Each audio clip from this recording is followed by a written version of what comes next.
While labouring over the scholarly edition of Joseph Conrad's Nostromo for quite a long time now, which includes the production of a very large scholarly apparatus, and I did a similar calculation beforehand, there's 402 pages in Word currently, as opposed to like 630 pages of apparatus. So it just gives you an idea of the physical lump that Nostromo might be soon. So while doing that, I've periodically presented a few versions of what you're about to hear, versions which have been my way of trying to better understand what I've been doing and also to reassure myself that all the time and effort was worth it. The opportunity to create another version of this paper with the conference theme of embellishment is appropriate because of the challenges that the basic definition of the verb form provides. Oh, there's the first slide that I didn't get, but this is where I want to go. To render beautiful, or to beautify with adventitious ornaments, or if we consider the noun an ornament, decoration, also an exaggeration. Anyone who knows a bit about Joseph Conrad would realise that I could spend the remainder of my time discussing the sometimes fictitious additions in his correspondence. But I will stick to the topic here and address the act or action of scholarly editing and the way we can use the words embellish or embellishment to understand and critique scholarly editing as an enterprise and scholarly editions as an outcome. I will do so by describing the birth and growth of Nostromo during Conrad's lifetime, with particular attention to ideas of authorship and agency, before considering the many choices we now have to engage with that work, allowing me to reflect on the status of the print-based scholarly edition that's now scheduled to be published in July 2023, and the promise or the vexation, heard about digital scholarly editions previously, the promise or vexation that digital scholarly editions present to me and any future editor of the works of Joseph Conrad. Conrad first mentioned Nostromo by name in a letter written in late October 1902, predicting that it would belong to the Cairns class of tales, so a short story. But it was not until the new year that he could report on progress. Writing to J.B. Pinker, his agent, who would soon be firmly established as his literary agent, Conrad explained, "Since Christmas Day, I've for relief been writing a story provisionally called Nostromo." On the same day, he reported to his friend and collaborator Ford Madox Ford that he'd made a start on the story for a newspaper syndicate, believing that, quote, it would end in something silly and saleable. But by 16th of February, he had more than doubled his estimated word length, responding to discussions with an American publisher. Harper's want a serial, he said, of about 85,000 and offer about £7 per thousand for serial rights in both countries, with £1,000 for book form in America on 15% royalty. It's really good with the stats and the promises of completion, but as you'll see, those promises are not always fulfilled. Conrad maintained that he would complete his new novel in 1903, offering Pinker frequent projections and reassurances. In the middle of March, Pinker reported that Harper's Magazine had rejected Nostromo as a serial, to which Conrad responded, "As to Harper's, I don't care much," while maintaining at the same time that the false promise had helped in his planning. "It's easier for me now to make a story of 75 to 80,000, which will be, I think, as easy to place serially and shall make a volume." It's growth and growth and growth of this thing that was once a short story. Under pressure to continue producing copy, he pushed on and delivered half of the book, about 42,000 words or so, at the end of August, telling his friend John Galsworthy that he felt half dead and wholly imbecile. On 11th September, Conrad complained that he was too absolutely overwhelmed with the atrocious misery of writing, and on 1st of October, he admitted that he could not shake off that horrible mental depression that frequently accompanied the attacks of gout he'd been experiencing. As the end of 1903 approached, evidence shows that little more than 150 pages had been written since 22nd of August, taking the narrative of Nostromo to the end of what would become part 2, chapter 4. Neil, remember where that is? We were just talking about Nostromo. At the close of 1903, Conrad summarised his year to David Meldrum. "It has been a most disastrous year for my work. If I had written each page with blood, I could not feel more exhausted at the end of the 12-month, and the tale of pages is not yet complete. With such pressure, Conrad entered a new phase of production in February 1904 that included adapting his short story Tomorrow as a one-act play and dictating to Ford Madox Ford the sketches that would become The Mirror of the Sea, while also continuing with Nostromo, which we began its 9-month run in TP's Weekly in the middle there, on the 29th of January. On the 7th of February, Conrad described his work schedule to H.G. Wells. I've discovered that I can dictate that sort of bosh without effort at the rate of 3,000 words in 4 hours. Fact. The only thing now is to sell it to a paper and then make a book of the rubbish. Hang. So in the day, Nostromo, and from 11 p.m. to 1 a.m. dictation. Pinker arranged for a professional typist, Lillian Hallows, to take dictation and perform other secretarial duties for a month. Miss Hallows' presence, whatever it involved in additional costs, would change Conrad's method of composition during the next few months and establish a professional connection that would last for the rest of his life. Miss Hallows made a strong impression on the ailing author. On the 22nd of March, Conrad reported that, quote, the typewriter, Miss Hallows, turns out to be a most good-natured girl, and a week later he made arrangements to extend her stay for 6 months. He was impressed with her ability to take dictation, and on the 5th of April, Conrad informed David Meldrum that he'd set aside the manuscript to dictate the last part of Nostromo. It's always this last. It's almost finished. But for the next 4 months, Conrad dictated to Miss Hallows and revised typescript batches during breaks from dictation. By comparison, with the previous 6 months of composition, Conrad completed part 2 quickly and finally began work on part 3. He completed part 2 on the 24th of April, and the beginning of May informed Pinker, in a day or two, we'll be sending you the first pages of part 3. He made good on his promise, delivering the first batch of part 3 around the 7th of that month, and then delivered the first 51 pages of part 3 2 weeks later.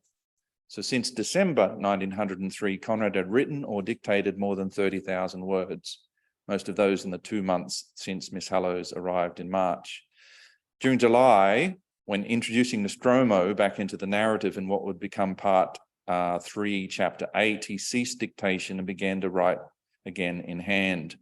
The pressure to keep up with TP's weekly installments was beginning to tell, and the transmission of copy in July and August 1904 was accomplished with some haste. Probably trying to plan future issues, W.W. Whitten, the TP's weekly editor, wrote to Conrad on the 15th August to ask how much more of the novel was left. The pressure to supply copy in a timely fashion resulted in an ending to the serial version of Nostromo that is much, much shorter than what is found in book form. Conrad later recalled that during August, I worked practically night and day, going to bed at 3 and sitting down again at 9 all the time with the tenacity of despair. In the first days of September, Conrad announced to his friends and associates that he'd finished Nostromo. No, he hadn't. But despite these declarations of completion, an end in book form was in fact still weeks away. On the 2nd of September, he wrote to Ford's partner, Elsie Hofer, I've got a lot to do to the book text of Nostromo. He expanded on this to Ford, reporting, I've got a good fortnight's work left for the book form. And then a fortnight later, he was still working on the novel, writing again to Elsie Hofer, the finishing of TP's horror was no end at all in any sense. It was a necessity. I'm sick and tired to death. On the 24th of September, he reported that he'd finished and sent off copy of book form, and now I'm waiting for proofs, which is due any day. He later recalled that finishing the accursed Nostromo and estimating that almost half the book was written in 5 months and that all of September was taken up with revision and writing at high pressure.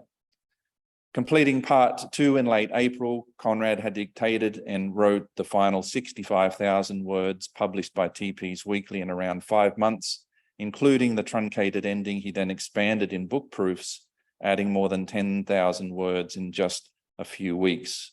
When the final installment of Nostromo was published in the 7th of October issue of TP's Weekly, the new expanded ending was being printed for Harper's English edition. That's the American edition in the image up there because it looks better. At the end of September 1904, after an intense period of composition and revision, Conrad had finished with correcting and revising Harper's proofs. The story is not yet over. That 1918 edition down there is coming up. After publishing The Shadow Line in March 1917, the London publisher J.M. Dent followed up Conrad's latest work with several volumes from Conrad's backlist, releasing Lord Jim and Youth and other stories in quick succession. Conrad barely touched these volumes, leaving the publisher to set from early editions and make corrections, but for Nostromo, he saw this latest publishing venture as an opportunity. Setting from the Harper's first English edition, Dent's delivered page proofs to Conrad in September 1917. Conrad responded to the proofs with enthusiasm. Personally, I'm glad to see them. I'm attending to the proofs. I rather like it. Jolly good stuff. 15 years after first publication in book form, Conrad took the opportunity to execute revisions, reporting to Hugh Dent what he'd done and why. The first edition was most unsatisfactory. You'll find several passages deleted bodily. Pray have all that carried out, even if it costs some trouble, for they really are superfluous. And this edition of Nostromo, the Cinderella of all my books, may even be reviewed as a new book. In addition to the several passages deleted bodily, Conrad made hundreds of smaller changes to words and punctuation, producing a new version of Nostromo that provided setting copy for the collected editions of the 1920s. And this version, with minor modifications in house styling, descended to most of the editions published. I've got a few slides coming up, published during the next 70 years. And that's for you, Neil, to have a look at there. I might just leave that one up there. Along with the multiple agents of change that I've been discussing here, author, typist, typesetters, compositors, who participated in construction of a social text that I've really just breezed through, the figure of the author also exists in multiple versions. Without providing an answer, Alan Simmons has pondered, is the mature writer at the end of a career ever the same as the young self who composed the works in the first place? Oh, I was going to click through those. Here we go. Contemplating Conrad's revision of Nostromo for the second English edition, Cedric Watts clearly states that a 59-year-old is not necessarily a better judge than a 46-year-old. These comments echo George Bornstein's inquiry about the systematic reviser W.B. Yeats. Bornstein says, what would the 23-year-old Yeats have thought of a series of successively older men revising his youthful work? Scholarly readers of Conrad have begun to accept the contingency of text, in the process drawing attention to the function of the author in the work.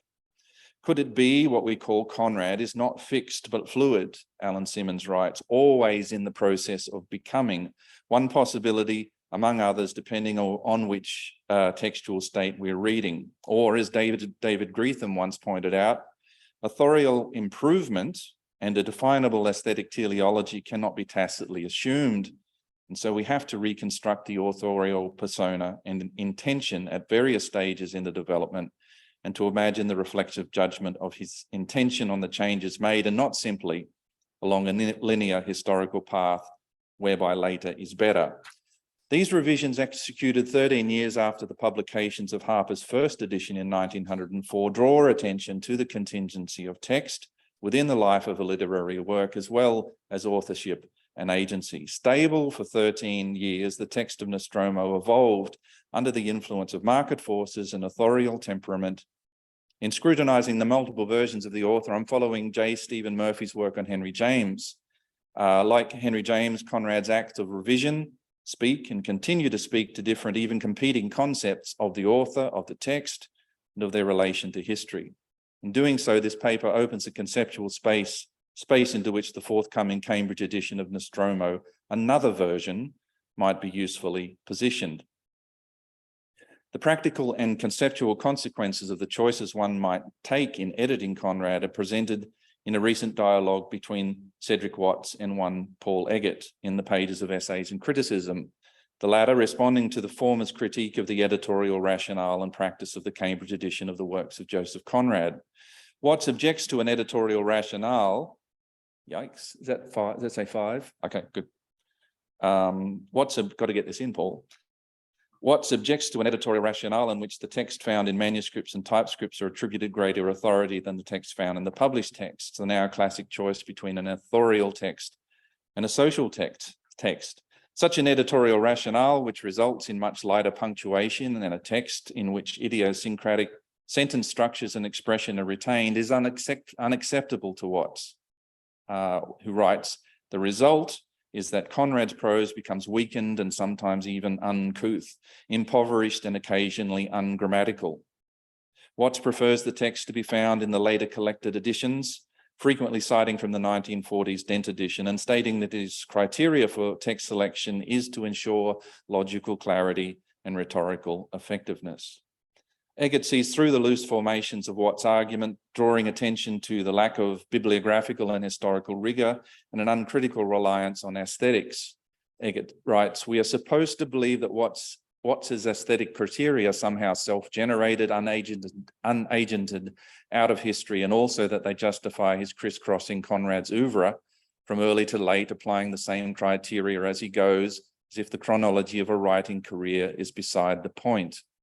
As Eggett puts it, Watts prefers the old stable, you'll find the Dent edition up there, the familiar Conrad of the Dent editions, along with the interventions of typists and typesetters that completed or corrected Conrad's spelling, grammar, and punctuation, a social text in which Conrad was collaborator-in-chief, in the words of the late John Stape.